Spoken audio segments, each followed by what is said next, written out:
नमस्कार दोस्तों, आज हम पढ़ेंगे अर्थशास्त्र 12th क्लास के लिए। सबसे पहले हम पहले अध्याय को यानी अर्थशास्त्र के परिचय को पढ़ेंगे। अर्थशास्त्र का परिचय।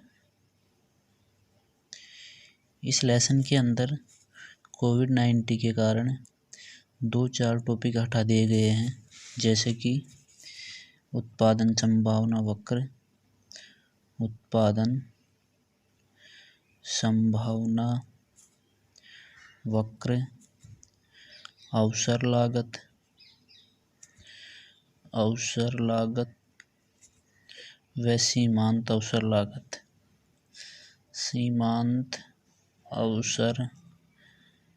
लागत।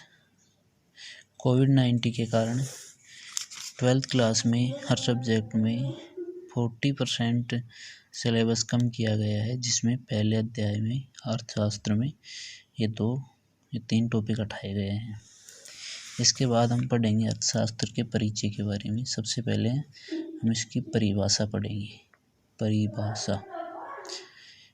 सबसे पहले हम इसकी परिभाषा की देखते हैं। धन केंद्रित परिभाषा। धन केंद्रित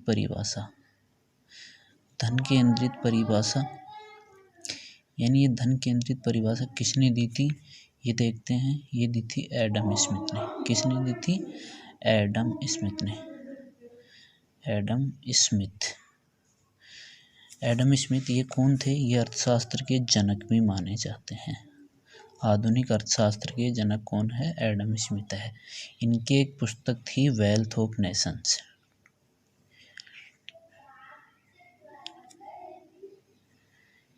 वेल्थ ऑफ नेशंस। इस पुस्तक का प्रकाशन हुआ था सन 1776 में। तो सबसे पहले हम ये देखते हैं कि इन्होंने परिभाषा क्या दी थी। इन्होंने धन केंद्रित परिभाषा दी थी कि धन का अध्ययन करना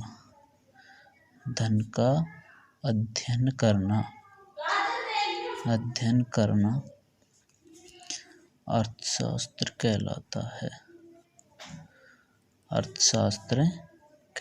है। ये बात कही थी किसने? एडम स्मिथ जी ने कही थी। ठीक है, धन का अध्ययन करना अर्थशास्त्र कहलाता है। इसके बाद में जो अगली परिभाषा है वो है कल्याण आधारित परिभाषा। कल्याण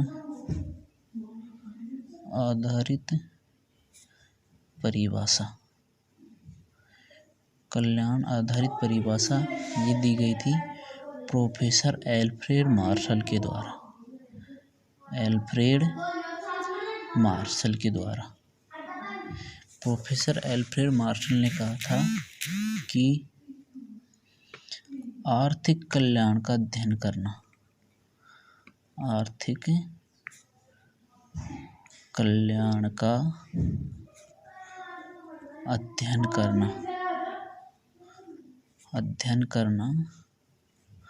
अर्थशास्त्र कहलाता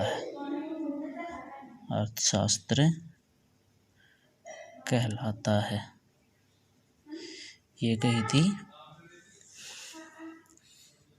एल्फ्रेड मार्शल जी ने।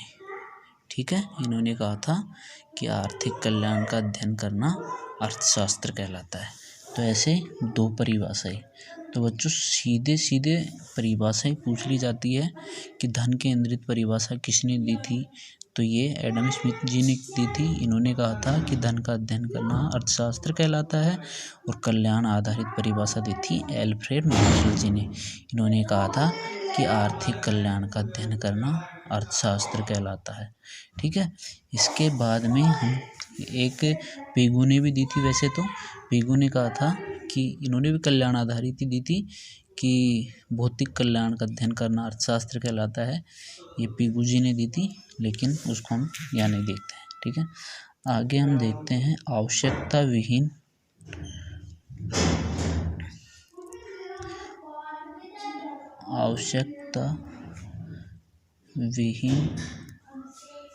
परिभाषा। तो ये आवश्यकता विहीन परिभाषा ये दी थी प्रोफेसर J.K. मेहता ने। J.K. मेहता जी ने दी थी ये परिभाषा। ठीक है, प्रोफेसर J.K. मेहता जी ने कही थी कि व्यक्ति को आवश्यकता की स्थिति से परहेन होने अर्थशास्त्र कहलाता है।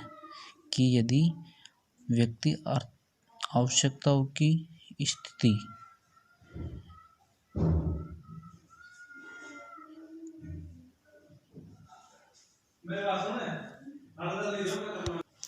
मेहता जी ने कही थी कि व्यक्ति द्वारा आवश्यकता विहीनता की स्थिति प्राप्त करना ही अर्थशास्त्र कहलाता है। इसके बाद में विकास आधारित परिभाषा। विकास आधारित परिभाषा ये दी थी सैमुअल्सन जी ने दी थी। सैमुअल्सन।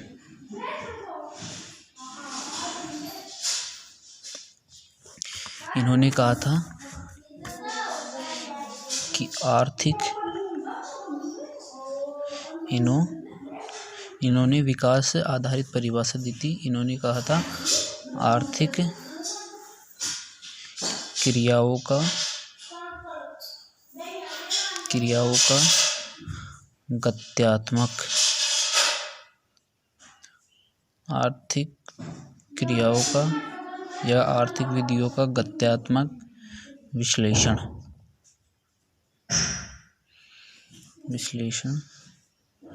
अर्थशास्त्र कहलाता है। ठीक है, तो ये हो गई अर्थशास्त्र की परिभाषा ही। इसके बाद में हम ये देखते हैं अर्थशास्त्र को कितने भागों में बांटा गया है। देखो, सबसे पहले अर्थशास्त्र को अध्ययन के आधार पर 2 भागों में बांटा गया है। और ये रेगनर फ्रिश यानी अध्ययन के आधार पर अर्थशास्त्र को 2 भागों में रेगनर फ्रिश ने कितने भागों में बांटा था? 2 भागों में बांटा था। कब बांटा था? 1933 में इनको 2 भागों में बांटा था। एक तो था व्यष्टि अर्थशास्त्र और दूसरा समष्टि अर्थशास्त्र।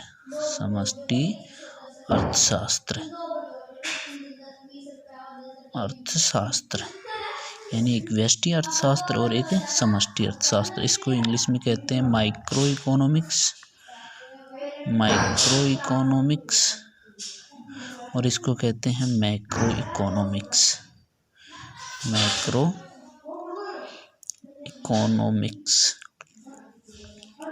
ये अर्थशास्त्र को 2 भागों में बांटा गया। किसने बांटा? रेगनर फ्रिश ने। कब बांटा? 1933 में, व्यष्टि एवं समष्टि अर्थशास्त्र में। तो हम ये देखते हैं कि व्यष्टि अर्थशास्त्र क्या होता है, समष्टि अर्थशास्त्र क्या होता है। तो देखो, ये शब्द है ना, माइक्रो और मैक्रो, ये व्यष्टि अर्थशास्त्र ये ग्रीक भाषा की, किस भाषा के? ग्रीक भाषा के माइक्रोज शब्द से बना है। किससे बना है? माइक्रोज शब्द से बना है, MIKROS। ठीक है, ग्रीक भाषा के माइक्रोज शब्द से बना है। किस शब्द से? माइक्रोज शब्द से, है ना। जिसका अर्थ क्या होता है? इसका अर्थ होता है लघु, या हम इसको कह सकते हैं सूक्ष्म या छोटा भी हम इसको कह सकते हैं, सूक्ष्म या छोटा।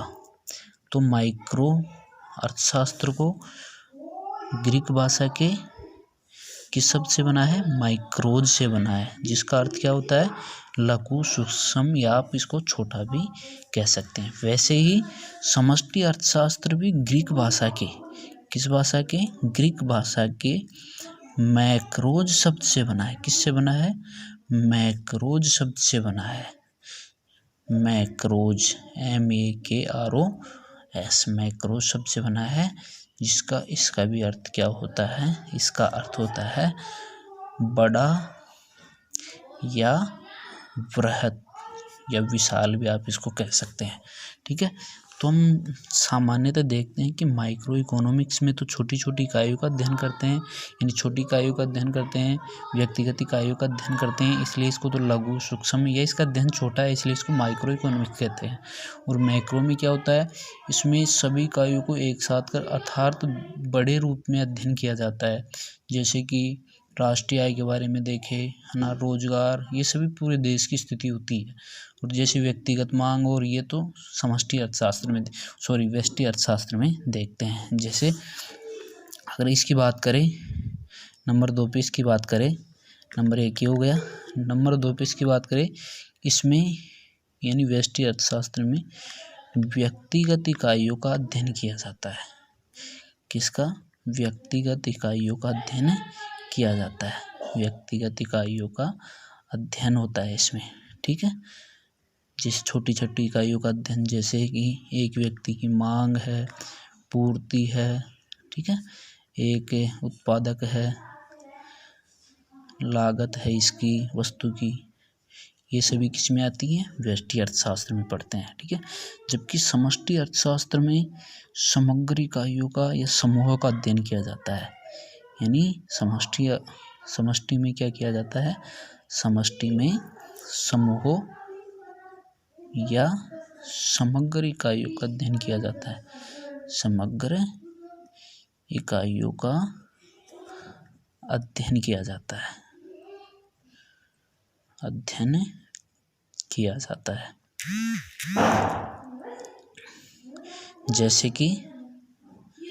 जैसे राष्ट्रीय आय है, रोजगार है आदि, ठीक है। तो ये दूसरी बात हो गई। नंबर 3, व्यष्टि अर्थशास्त्र को कीमत सिद्धांत भी कहा जाता है। कीमत सिद्धांत क्या कहा जाता है? कीमत सिद्धांत। जबकि समष्टि अर्थशास्त्र को रोजगार का सिद्धांत कहा जाता है, रोजगार का सिद्धांत कहा जाता है, ठीक है।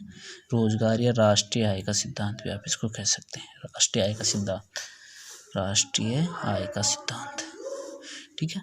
और वैसे देखा जाए तो व्यष्टि अर्थशास्त्र का अध्ययन क्या होता है? सरल होता है। इसका अध्ययन क्षेत्र छोटा होता है, इसलिए सरल होता है। इसका अध्ययन थोड़ा कठिन होता है, इसका अध्ययन क्या होता है? थोड़ा कठिन होता है। तो ये व्यष्टि और समष्टि अर्थशास्त्र में अंतर भी देख सकते हैं, या हम इसको अच्छी तरह से परिभाषाओं के रूप में समझ भी सकते हैं।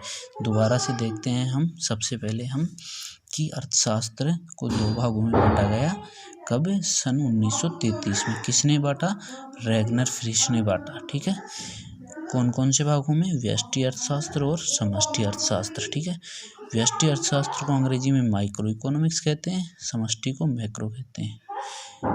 माइक्रो जो शब्द है वो ग्रीक भाषा के माइक्रो शब्द से बना है, जिसका अर्थ होता है लघु, सूक्ष्म या छोटा, ठीक है। जबकि मैक्रो जो ये है शब्द है, यानी समष्टि अर्थशास्त्र ग्रीक भाषा के मैक्रो शब्द से बना है, जिसका अर्थ होता है बड़ा या वृहत है। माइक्रो में यानी व्यष्टि अर्थशास्त्र में व्यक्तिगत इकाइयों का अध्ययन किया जाता है, समष्टि अर्थशास्त्र में समूह या समग्र इकाइयों का अध्ययन किया जाता है, ठीक है। ऐसे ही इसके बाद में व्यष्टि अर्थशास्त्र में को कीमत सिद्धांत कहते हैं, समष्टि अर्थशास्त्र को रोजगार या राष्ट्रीय आय का सिद्धांत कहते हैं। व्यष्टि अर्थशास्त्र का अध्ययन सरल है, जबकि समष्टि अर्थशास्त्र का अध्ययन क्या है? थोड़ा कठिन है। इसी प्रकार ये हमने अर्थशास्त्र का परिचय देखा है, ठीक है।